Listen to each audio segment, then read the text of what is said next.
ବାସ୍ନାରେ ଘର ମହକି ଯିବ। ଜହ୍ନି ସହିତ ମୁଗ ଡାଲି ଏଇ ସୁଆଦିଆ ତରକାରୀ ଥରେ ବନେଇ ଖାଇଲେ ବାର ବାର ବନେଇବା ପାଇଁ ଇଚ୍ଛା ହେବ। ଭାତ ରୁଟି ସବୁଥିରେ ଭାରି ମଜା ଲାଗିବ। କମ୍ ତେଲ ମସଲାରେ ବନେଇବା କିନ୍ତୁ ସ୍ୱାଦ ପୁରା ନିଆରା। ଭିଡ଼ିଓ ଆରମ୍ଭ କରିବା ପୂର୍ବରୁ ଦର୍ଶକ ବନ୍ଧୁ ଆପଣ ସମସ୍ତଙ୍କୁ ଗୋଟେ ଅନୁରୋଧ, ରେସିପି ପସନ୍ଦ ଆସିଲେ ପ୍ଲିଜ୍ ଭିଡ଼ିଓକୁ ଲାଇକ୍ କରିବେ, ନିଶ୍ଚୟ ଗୋଟେ ସେୟାର କରିବେ। ଚ୍ୟାନେଲରେ ନୂଆ ଥିଲେ ଏ ଯାଏଁ ସବସ୍କ୍ରାଇବ୍ କରିନଥିଲେ तले थिबा ब्लैक कलर सब्सक्राइब बटन रे प्रेस करी चैनल को सब्सक्राइब करिवे। नवा नवा वीडियो रो नोटिफिकेशन पाइबा पई बेल आइकन रो ऑल ऑप्शन रे प्रेस करिवे। जय जगन्नाथ। मु सस्मिता आपण समस्तन को स्वागत करूची सस्मिता स्टार किचन को। आजिर तरकारी पई हमको जहनी दरकार। एटी मु 350 ग्राम रो कसी जहनी नेची। ता सहित हमको मुग डाली दरकार। 100 ग्राम रो कंचा मुग डाली, मार्केट रो किना मुग डाली, 350 ग्राम रो जहनी ता सहित 100 ग्राम रो मुग डाली को 2-3 थर पानी रे धोई आमे 2 रु 3 घंटा बतुरे नबा। 3 घंटा परे एटी देखंतु मुग डाली भलो भाबरे बतुरी जाईची। मुग डाली को आमे साइड रे रखिबा। एबे आमे जहनी को काटी नबा। जहनी रो तळपट ऊपर पटरु अल्प अल्प काटी नबा।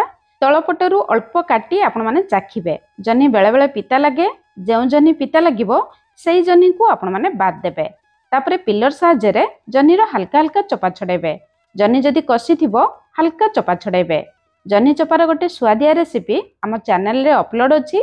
आपण चाहिले सेही रेसिपी को भी देखि नै परिबे। जहनी रो चोपा छड़े सारिबा परे जहनी को भलो भाबरे धोई नबा। तापरे काटिबा। जहनी काटिबा समय रे टिके बड़ पीसेस रे काटिबा।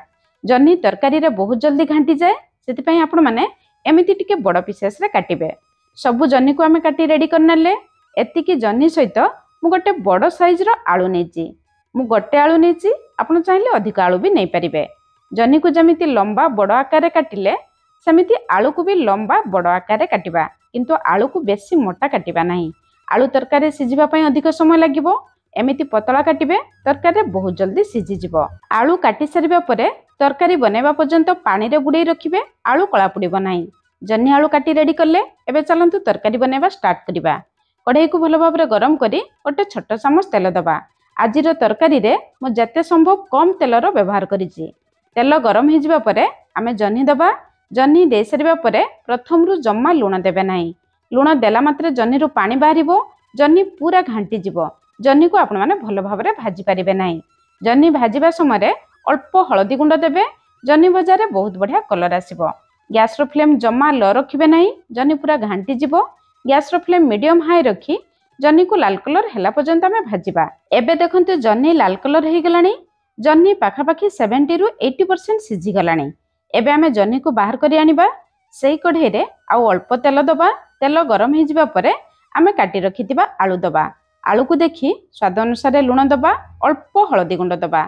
आलू गळै सारिबा परे तेल टिके कम लागुची, आउ अल्प तेल दबा। आपण माने तेल देखिकि देबे।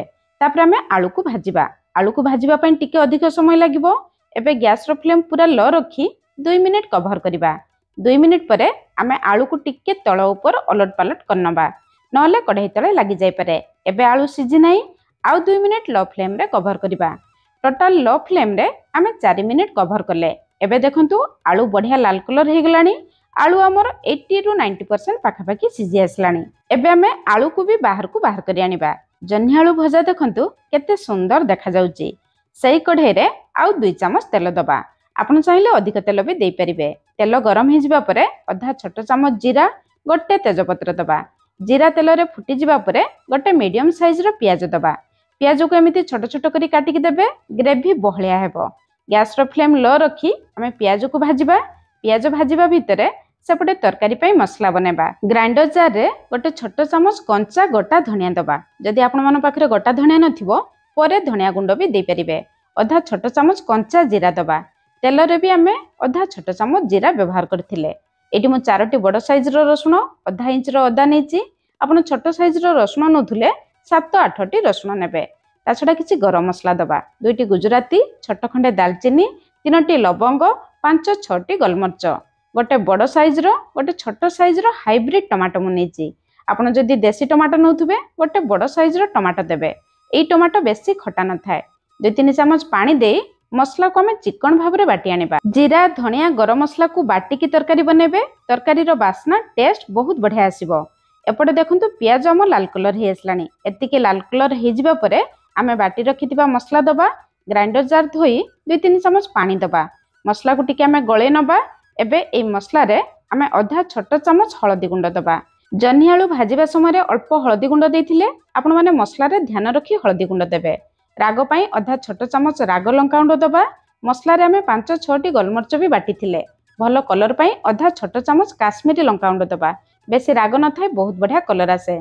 जदि आपण माने मसला रे जीरा धनिया गरम मसला गोटा बाटी नथिबे एई मसला सहित आधा चमच लेखाएं दे परिबे। जन्ही मसला को देखि स्वाद अनुसार लुण दबा। आलू पई आलू भाजिबा समय आमे लुण देथिले। एबे मसला को कभर करी लो मीडियम फ्लेम रे मसला रु तेल बाहरिबा पर्यंत भलो भाबरे मसला को कषि नबा। मसला कषिबा भितरे डाली रे थिबा पानी को आमे बाहर करी ग्राइंडर जार रे दबा। ध्यान रखिबे केवल डाली देबे जमा पानी देबे नाही। 2-3टी रसुण देबे आधा इंच रु कम अदा देबे। आधा छोट चमच कंचा जीरा दबा। तरकारी रे आमे राग पई राग लंका गुंड देथिले। जदि आपण माने अधिक राग पसंद करथुबे गोटे छोट साइज रो कंचा लंका दे परिबे न देले भी चलिबो। जमा पानी देबे नाही सेमिति आपण माने ग्राइंड करिया नेबे। पानी देले डाली बटा बेसी पानी हि जिवो सेति पई जम्मा पानी देबे नाही। एमिति बहलिया डाली को बाटी नै आसीबे। डाली बटा को गोटे बोल को दे दबा। स्वाद अनुसार लुण दबा अल्प टिके हळदी गुंड दबा।